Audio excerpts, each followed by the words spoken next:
Over the past week or so, I've had the greatest pleasure of getting to know more of the collector community, and in doing so, I realised a lot of you are doing expansion locked or expansion locked adjacent challenges, and I respect that, but I wanted to take this a step further. See, the problem with trying to collect everything is I already have a lot of stuff. I started with 25% completed. That's like starting a 100 metre race at 25 metres. It's a quarter done. Where's the challenge in that? So I did something truly insane.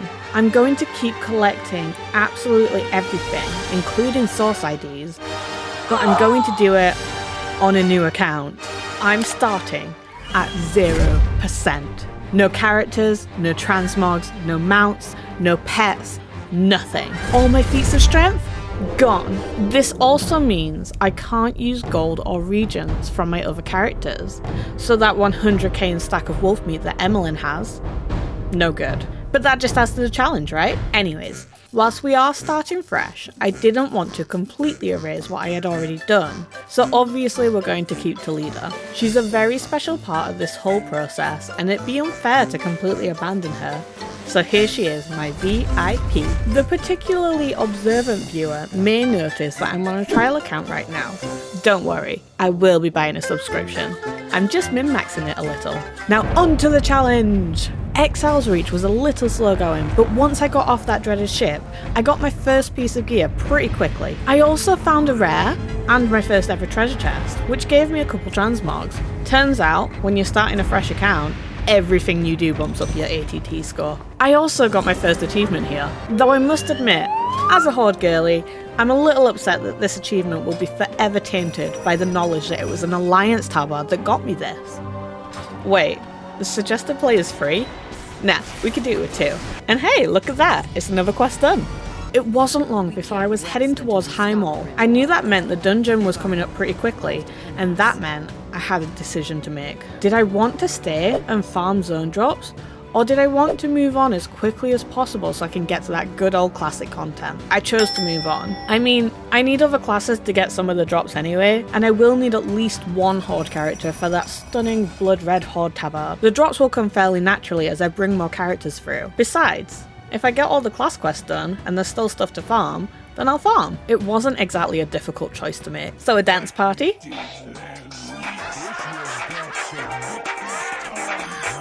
And some ogre killing later, I hit level 10.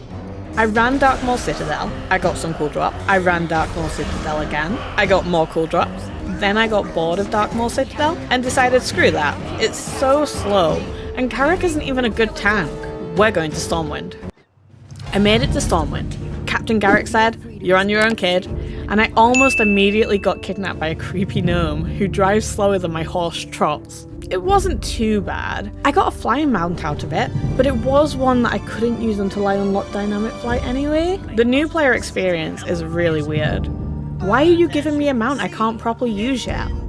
Anyways, after my last video, someone super amazing kindly pointed out that you can do classic dungeons by choosing Cataclysm in Chromie time. So I did. I figured the best way to approach this challenge would be to complete as many quests as possible whilst also running dungeons.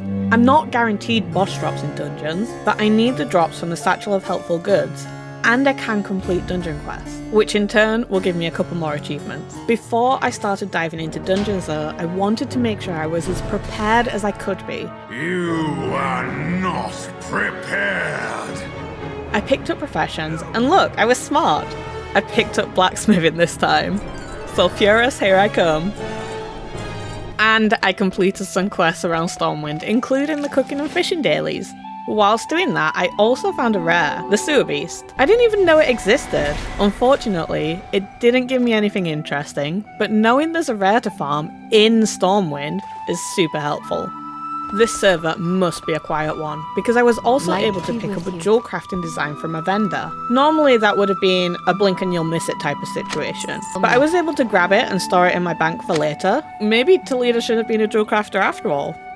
Once I finished my Stormwind quest, I had to figure out where I wanted to go whilst waiting for my dungeon group to form. In the end, I decided to head to Northshire to lead as a human, and this human starting zone is right there. It's just next to Stormwind. It'll also lead me straight into Elwyn Forest, which will take me to Westfall, and then Redridge, and then Duskwood. It gives me a nice linear path to follow. And this game must absolutely love me. I don't know if it's beginner's luck, but when I got to Northshire, the second mob there that I killed dropped a blacksmithing pattern. How perfect is that? And soon it was time for my first ever dungeon. I ended up in Morelden, and whilst it was a smooth run, I didn't really get any loot, but on the bright side, the satchel at the end was helpful.